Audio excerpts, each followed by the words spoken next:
Okay, let's call to order our October 11th Beechwood Board of Education meeting. Lori, would you like to do roll? Yes, Mrs. Berger? Here. Dr. Savignano? Here. Mrs. Slate? Here. Mrs. Stricker? Here. Mrs. Sullivan? Here. Okay, do we have anybody for public comment? Nope.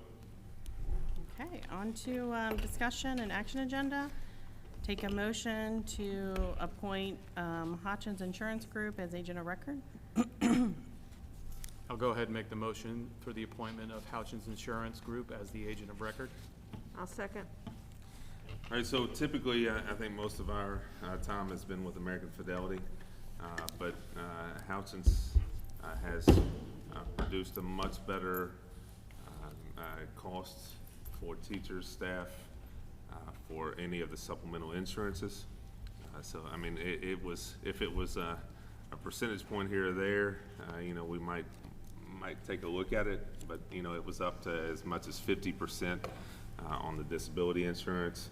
The life insurance was basically flat, but most of the other insurance was a significant savings. So, I mean, I've had Christy look at it as well, but from our angle, it's more of just a financial prudence standpoint for the staff. And that will be any supplemental insurance outside of the Anthem, which is all of our insurance for medical.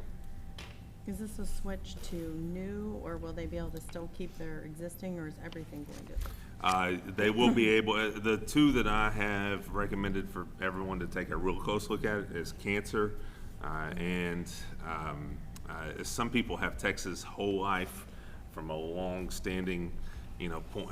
I mean, I started my Texas life probably 20 years ago, so they will be allowed to keep an existing. It'll just have to go to a direct deposit, which is what I did when I came here with the Texas life. So they shouldn't have any problem if they want to do that. However, if they don't, or it's more for people who have like maybe had a melanoma or something removed that, you know, now they can't say they're cancer free technically, or someone who has had cancer in the past and been in remission. But they will be able to stay with their former plan. But anybody else, the new plan should be flat or better rate. But like me, for example, I'll keep my Texas life just because I started it a long time ago. So it'll be up to individual teacher, individual staff on whether or not they want to do that. Okay. Anybody have any other questions? And just as one example, we have one staff that saved $200 a paycheck on disability insurance. They're carrying a lot, but that's that will save? Yeah, and Wow. That's you know, huge. just too much. It just too much on the disability alone not to take a look at it. So that's the reason we're bringing it to you. And I think we gave you that. You know, we gave you all advance notice. We gave the staff advance notice, just so no one would think that, you know, this is not an hour benefit. It's just from a staff standpoint, it's just a better cost. And I think the winning bid was from Mutual of Omaha. So they're just a broker, as where American Fidelity is actually the insurance provider.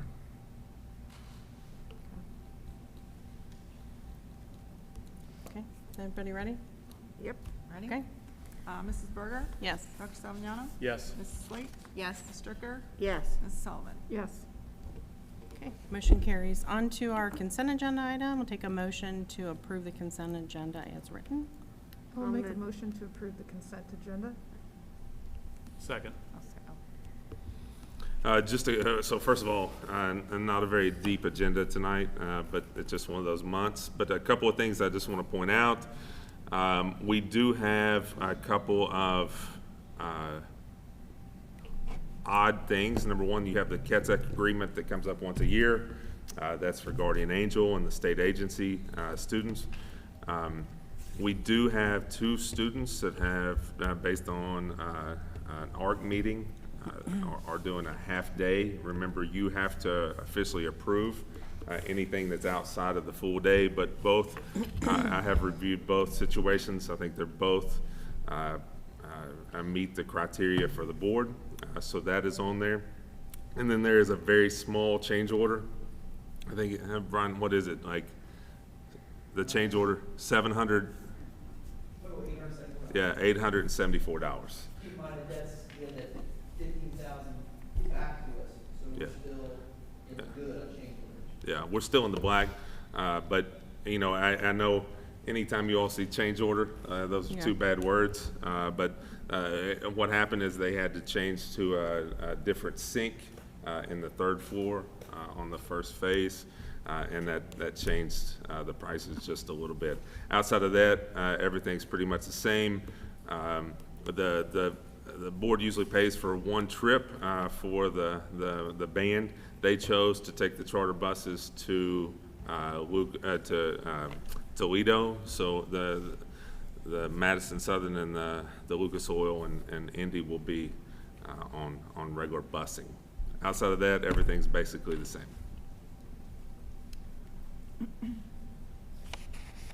And just, I'm sorry, one more, just remember, because we have a construction manager, not a general manager, you're going to continue to see those pay applications come on every month. And that's just paying our monthly bills.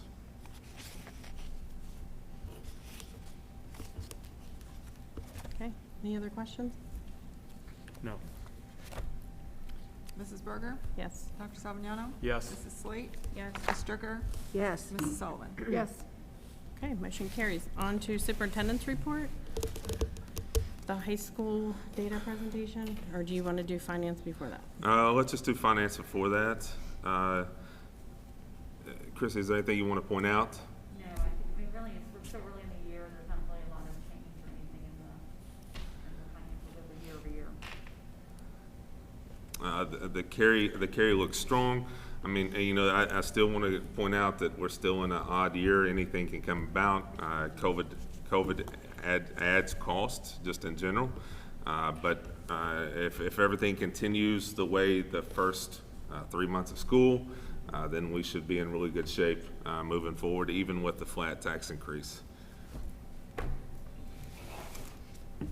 And then I asked the high school. I know we try to do something every month, so you're going to see the data, high school data and assessment review data.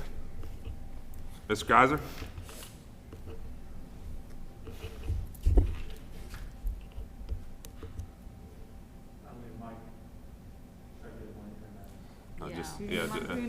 Come on over here.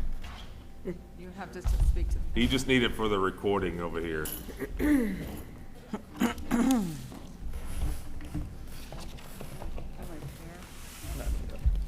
Thank you. So the data assessment review is a report from last year's assessments that we gave a variety of different grade levels. Ms. Schobel's over there working the system. So we have ACT from last March. You have our current seniors, who are seniors right now, that took it last spring, and you have our current juniors who also took it last spring. We test our sophomores and juniors every spring. As you can see, our numbers aren't quite as high as they have been in the past. We didn't really know what to expect based on what we had gone through for the previous year of instruction, so it didn't necessarily meet our expectations, but we were not taken aback by these numbers because of what we had gone through, but it doesn't lower expectations in the future either. So we're usually between a 24, 25 range, and so we took a couple point jump backward last year in our composite scores for the 11th grade, so their score was a 22.2. Some growth from sophomore to senior or sophomore to junior year, but not what we normally see. So those are our ACT scores. So the action plan from that, the senior ACT, we're going to give, the board has graciously decided to pay for any senior, all seniors, who want to take the October 19th ACT again.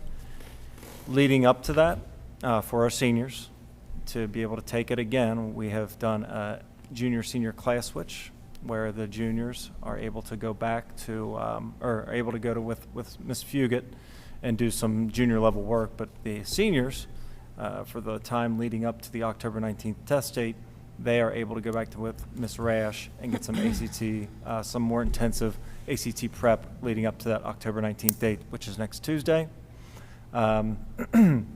Junior support, that happens throughout the year in their classes. Embedded ACT practices within each course, math, science, English, social studies primarily, with ACT type released questions. They also every year have ACT sessions in the spring from their math, science, and English and reading teachers. And those are free after school for all juniors who are getting prepped to take that test. And those start in February. Those are all free for any student who wants to partake in that. And our teachers provide that. Ms. Drash coordinates that with Mr. Fryer, Mr. Gerst, Mr. Bates. And we also have department days this year where we're looking at embedding some ACT type test prep in courses, looking at science with data analysis, graphical analysis. Then you look at English and math with your typical, what we do every year in English and math. Then we have our English and math lab classes for those students who have not benchmarked or are not on pace to benchmark. In those courses, those are intervention courses that students take on top of their normal schedule. Those are for students who may be struggling, who may not be on pace to score at benchmark or above, and we offer those for all students at that level if they need it. So that's our ACT scores with our ACT action plan. The next is our AP scores with our AP action plans. A lot of data here. I'm probably not going to jump through every single score with you, but we look at the pass rates. We look at average score. What's the average score for the test, being a 1 through a 5. But the pass rates is a big one. We like to compare not AP pass rates. We don't like to compare AP pass rates to Kentucky. We like to compare them to the global mean. And so we'd like to see our pass rates near or around the global mean. And so some were at or above, some were below. And so you can review that. I think you guys have access to that. Yeah. Okay. We could spend a long period of time reviewing this. I'll let you review that as you please. But more importantly, what do we do with that data? And so with our AP action plan, each one of our teachers sit down and they create an AP action plan where they set goals, instructional practices to reach those goals. That's a template that they use. They're given several weeks over the summer to create that AP action plan. Then about 2 weeks into school, we meet with every teacher one-on-one, myself and Ms. Schobel. We review that AP action plan, and therefore the premise behind that is they are collecting data, they're tracking data, working towards that AP exam in the spring. Our biggest outcome to them is, can you predict the score of your students before they even take the AP exam? And so that gets them to work towards an assessment plan that takes measures along the way so they can have a predictor of where they think their kids will score. And from those scores, they can then provide instruction for certain students.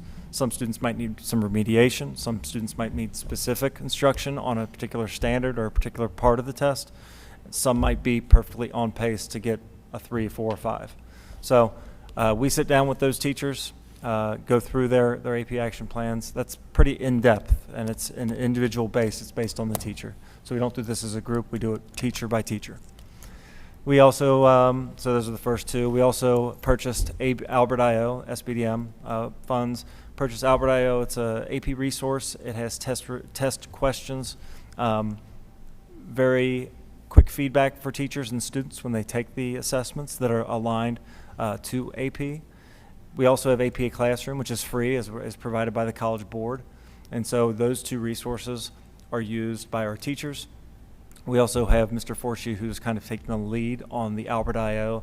to do some professional learning with our staff or with our teachers who teach AP at some faculty work sessions or after faculty work sessions throughout the course of the year.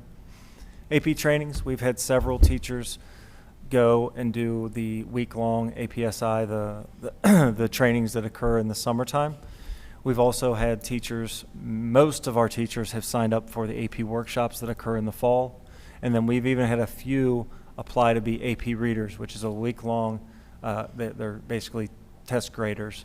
They go to different locations across the country, and they actually grade tests to give them a better understanding of what they should be teaching. So the amount of training that our teachers do in AP is pretty awesome. A lot of them, I'd say the vast majority, have or will do something this year in regards to AP training. AP Saturday is a review / motivational time at in March, which all of our teachers coordinate with Mr. Forshee, who leads it, and it's where students come up on a Saturday and they get small breakout review sessions with all of their AP teachers, kind of a different setting than they would be in a normal class day or normal. So it's Saturday, there's gifts, there's prizes, it's just a different feel, and it's about a month leading up to the AP test. And then also AP roundtables, that's something new this year. One of our AP teachers, Miss Sweeney, has worked to create a network of Northern Kentucky AP teachers to create a roundtable discussion at Beechwood in October, November. I'm not sure what the exact date is on this, but it's going to have a variety of teachers from Northern Kentucky coming into Beechwood and having roundtable discussions on what they do with AP.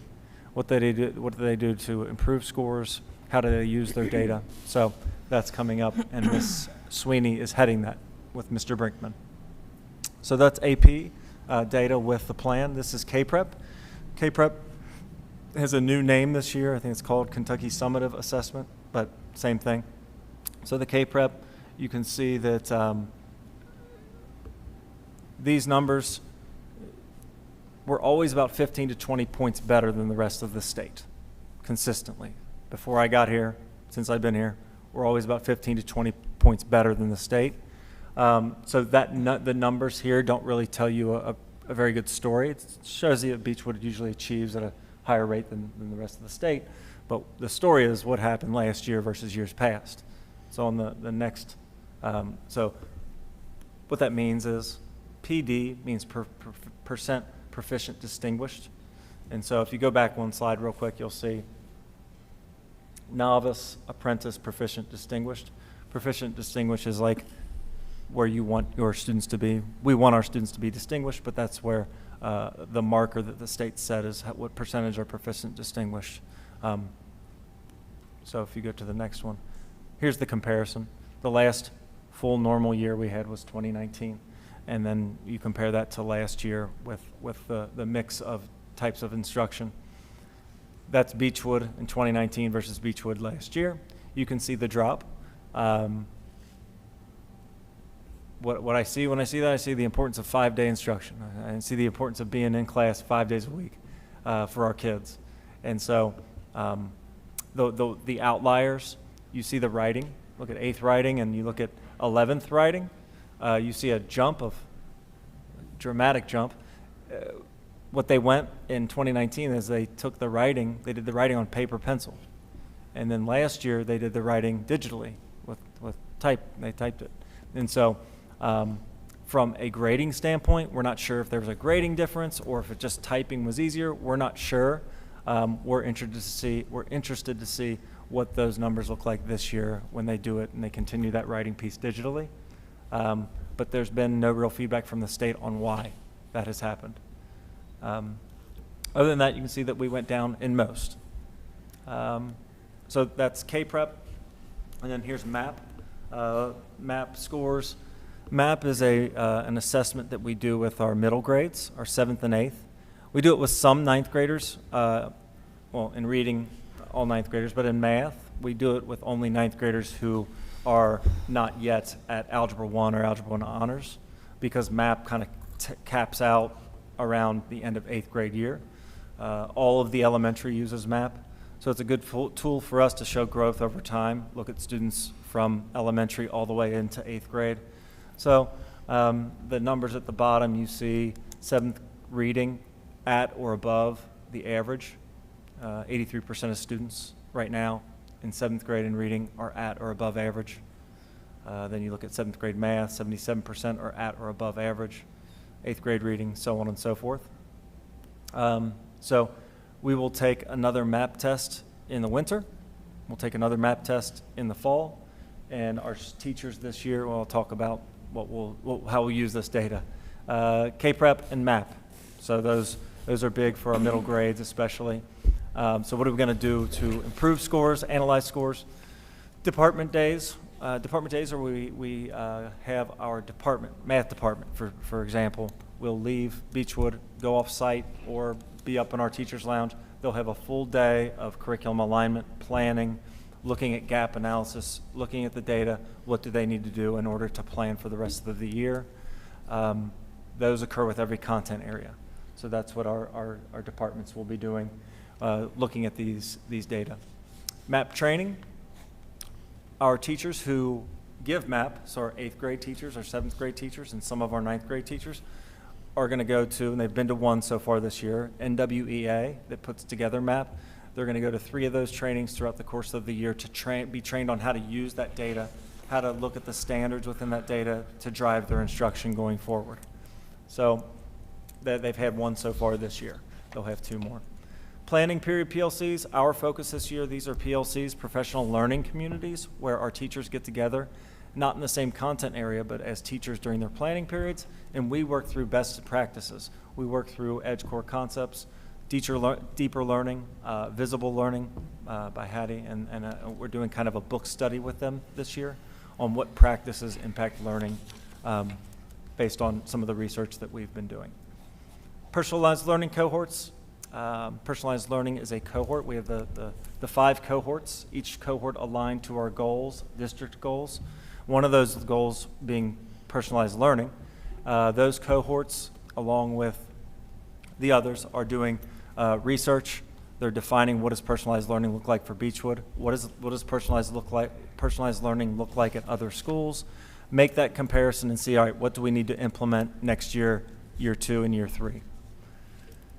Focus on growth for all. There's collaborative team department work, English and math lab classes, achieve literacy in math, and gifted talented work. So looking at our smaller populations, our smaller pockets of population, like our students who need intervention, offering grade level intervention courses where they get math, reading, science support throughout the course of the year based on their scores. As we see growth in those areas, if they reach a certain benchmark, then they can be placed out of those classes and back into an elective. So we have those built into our schedule for all students who may be struggling, and we call those math English lab classes. So a lot of work towards K-Prep and MAP this year. We have a data tracking sheet that all of our teachers have access to. So you can see there's different rows. Each row is a student. We took student name off for various reasons, but you can see each row is a student. What it does is it tracks their data over time. So this right here you're looking at, and this was created this year. Ms. Schobel put this together. It's pretty remarkable and detailed in regards to what type of picture it can paint for a particular student. But right now, you look at that, that's a senior. You can look at their ACT junior year. You can look at their ACT when they were sophomores, their PSAT when they were juniors. And since that's the data we have on a current senior, it's limited. But then if you get to an 8th grader, and this gets put in over time. So you're going to have a large data set on this particular student as they go through Beechwood, as this particular data sheet gets implemented over time. If you look on the next slide, this would be an 8th or a 9th grader that we have their data from last year because we gave MAP last year. We have their K-Prep scores from last year. We have their current MAP scores for this year. So we can start to look at their MAP scores last year versus their MAP scores this year. And as this continues on, we're going to be able to see year-by-year trend data for each individual student. We're going to be able to see year-by-year trend data on a group of students. We can sort it by all different types of demographic. So this data spreadsheet is going to be a really great tool for our teachers, a great tool for our collaborative teachers, and a great tool for us as we look at even scheduling students into courses in the future. So that's all our data, and so now we have to collect more data for planning for next year, and this is how we do that, through assessment. So our MAP will continue. The MAP is the fall, winter, and spring assessments that we give to all 7th, 8th, and 9th graders. And you see that's on each level for 7th, 8th, and 9th. We have a Stanford 10, which we give, and that's January, February?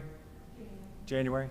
So that will give us another data point. We always say we like data points in threes, so we can use the K-Prep, the MAP, and the Stanford 10 to triangulate data in order to place students where they may need to be placed next year, whether it be course, intervention. And so you can see that's for 7th, 8th, 9th. And then 9th also has AP offerings and the PSAT. The PSAT is this Wednesday. We're giving that to 9th, 10th, and 11th graders. You look at 10th, 11th, and 12th, very similar to each other. The PSAT for 10th and 11th. 11th is where the PSAT caps out, and you go on to the SAT. But the PSAT in 11th grade is used for national merit. One of those, it's a big, to become a national merit semifinalist or a national merit finalist is a pretty big deal. So we met with 11th grade today and kind of reiterated that to them. You see ACT for 10th and 11th every year. The ACT for this year in 12th grade is only this year. We don't normally give the ACT to seniors after they've already taken that junior year, the accountability year for them. And you see the Kentucky Summative Assessment, that's now K-Prep, that's what they take every year, and then AP offerings in all those courses, or in all those grade levels. So that is our assessment plan. This is the data we will collect this year for all of our kiddos, and then we'll use that data next year to plan ahead and provide intervention, provide enrichment for all of our kiddos. Hopefully continuing to work in that personalized learning goal, and hopefully maybe if we see some in our research this year visiting other schools, what they do, maybe they do something a little bit different than us. That's our job to figure out, do we need to do anything different or supplement what we're already doing? Any questions? I got a question. Do all AP students, are they still required to take the AP test? We went on a little change through COVID, but from here on, all students are required to take the AP. Okay. We did require them all to take the AP last year. The year where it came about last minute, that's Yeah. the year that we did not. Okay. We left it optional, but last year required by all, which can change some of the numbers in some places, but still, our kids are our kids, and they should be scoring at a pretty high level. We heard a few years ago that the colleges were going to move away from standardized testing in terms of scholarships and admissions. Do you still see that trend happening? In different ways. So what you'll see at, it's no longer the end-all be-all to get in. It's not a big marker to get in, but once you get in, the money available, the scholarships available, Still, that plays a big part. That score can play a big part. But not to neglect somebody who says, okay, I may not be the greatest at a standardized test. How can the conversation with those students to bolster their position in getting a scholarship, getting into a school, that has evolved and changed, and we can now focus on, well, we have our EDGE program. We have some other programs that can help supplement that student with zero pull from our ACT test prep and our standardized test prep, because we still know that gets kids money, scholarship money. So they may say that we're moving away from the ACT or standardized, but it's still a big indicator on some of the scholarships that our kids go for. I think the state schools will continue to move away from ACT or SAT for admissions. However, no one has shown any indication to move away from ACT or SAT for scholarship delivery. interesting. But it's still good for kids coming like from my hometown or first-generation college students, because by removing the ACT barrier, most of those students are still have plenty of access to financial aid. So the fact that they could get in, they still have the financial aid option.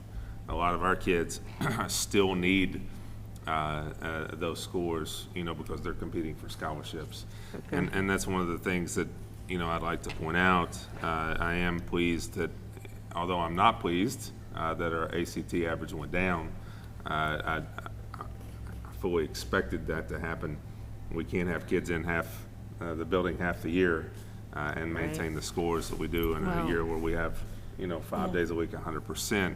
However, I'm super pleased that the high school came back and put a 5-week prep in at the beginning of the year, and then we paid for every senior to retake that, because that 22 average, why it doesn't really hurt us.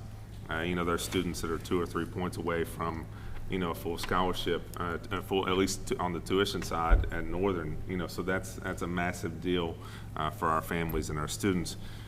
A couple of things to summarize, if you'll. I have one quick Yep. question. So where we think we've lost some ground with COVID and not having kids in the classroom, how do you think our EDGE programs will play a part in helping those numbers grow and get back, I mean, as much as we can? Do you think that's going to be, like, the hands-on? Well, hopefully whether COVID happened or not, that was needed. Yeah. The EDGE program is going to fulfill something beyond just a gap filler or Right. an achievement gap, trying to close the gap. It's going to, I think, only enhance what's going on in our EDGE minors. That has to happen in our electives, but it's also going to embed some learning practices or some instructional practice in the core courses. They're going to allow students to learn in a different way and hopefully develop the skills that some of them need to develop, especially to be successful post-secondary, whether they choose college career.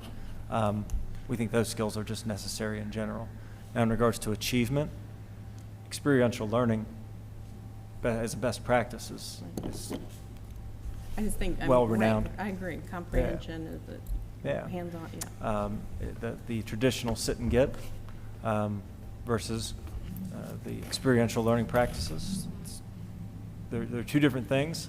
One should not negate the other, but I feel like at Beechwood, I always say that we have a really good balance.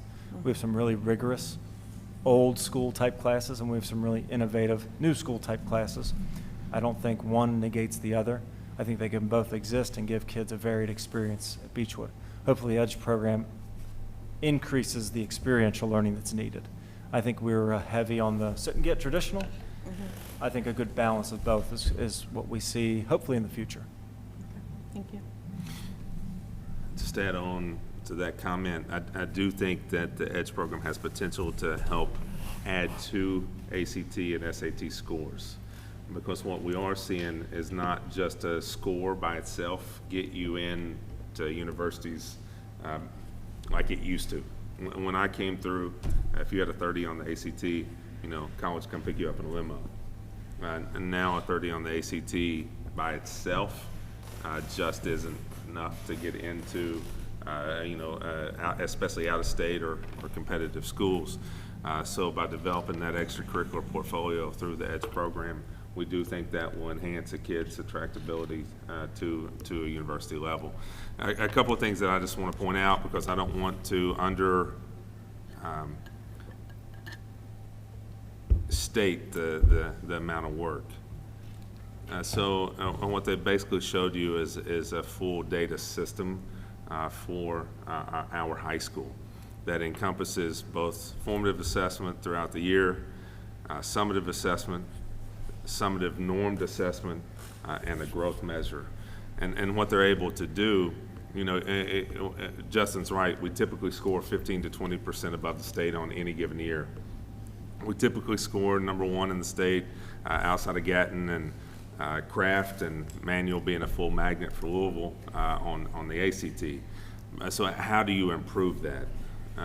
Well, it's hard to improve the overall average, but what you absolutely can improve is when you're tracking each individual student's progress, you can individualize that instruction and help individual students make big gains.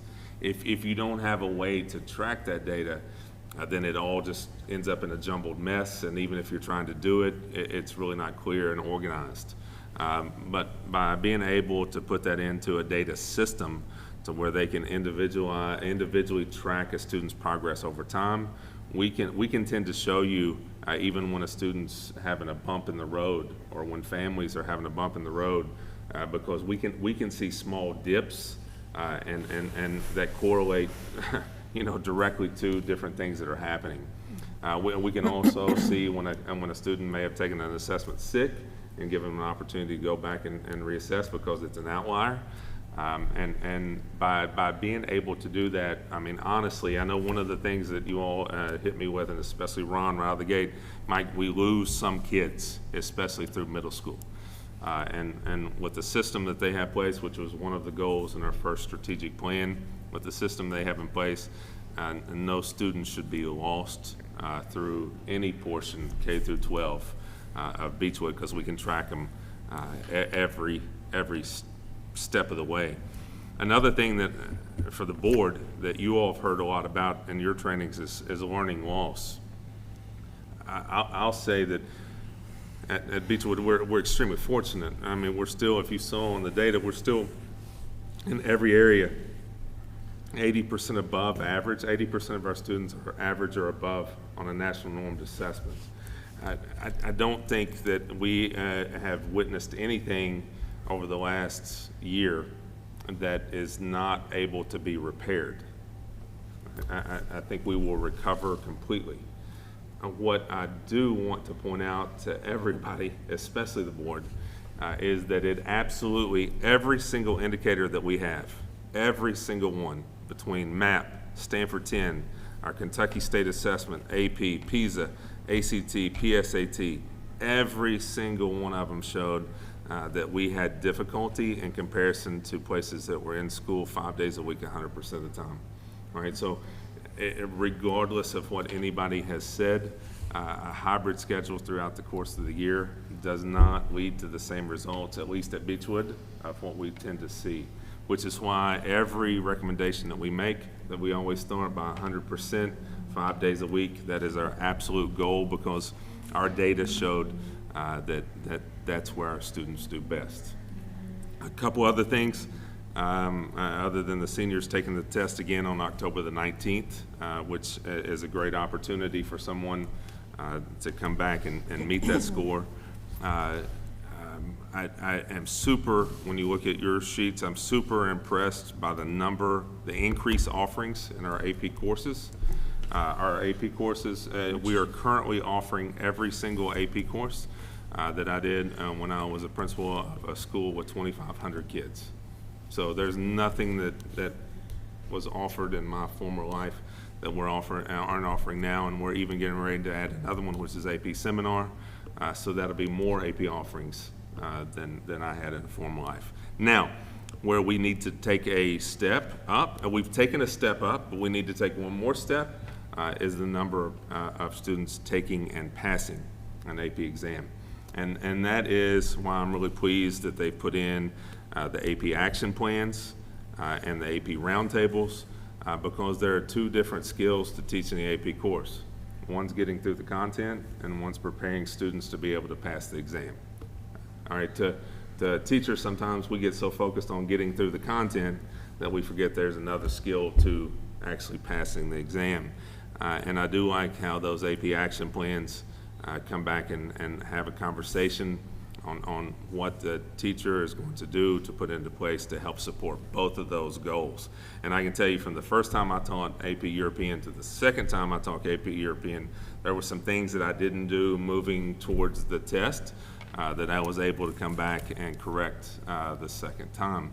And that's just the process of growing as an AP teacher. So if we continue to increase those pass rates, then I will be absolutely super pleased with the system that they put into place and the offerings that they put into place. And when you put that in comparison with the EDGE program that now branches out into experiential learning, and that professional and business mindset, that professional and business integration, both in the school and from co-ops or internships out, then I do believe you will have the best system in place in Northern Kentucky. And that's not mixing words. When all this is in place fully, there's no other place that has every one of these aspects. And so I'm super, super happy with the progress over time at the high school. I'm super happy that they've been able to implement and integrate a data system into their repertoire. I'm happy that they've come in and put a variety of different types of assessments, because that really helps tell the whole story, and then finally resulting into those increased offerings and focus on increased pass rates. Any other questions? Just real quick on the data, like the tracking of data. For the elementary, how will that look? Yeah, they're going to come back Are they next gonna month. do, okay, Mhm. okay. Yeah. Yep. Yeah, because it doesn't work if it's not K-12. Right. Right, and so they've been working on the same type, a little bit different assessments, but they've been working on the same type of system for the last 5 years. Actually, we're a little ahead of the high school on full implementation, so they'll be able to come in next month and show you what they're doing, and then, you know, when you combine that together, it's a pretty solid system. I'm pleased. Thank you, that's some great information. Yeah, thank Yeah. you. A lot of Thank work. you. It's all Sarah. Well, Well, the graphs and all that, I know, it's- If it's a flow chart, it's me. If Yeah. it's not that, then it's Sarah. Do a flow chart. and the action Yay, plans, I Sarah. love that. yeah, no, it's great. Thank you all. a lot of work just went through, and I don't want to underestimate, because you know, when you've had the experience of putting something in place, you know, I've done that work, and you're talking about years, and we really haven't come out with a lot because, you know, we're just now being able to be fully implemented K through 12. So this will be a regular occurrence, looking at and sharing that data with you guys.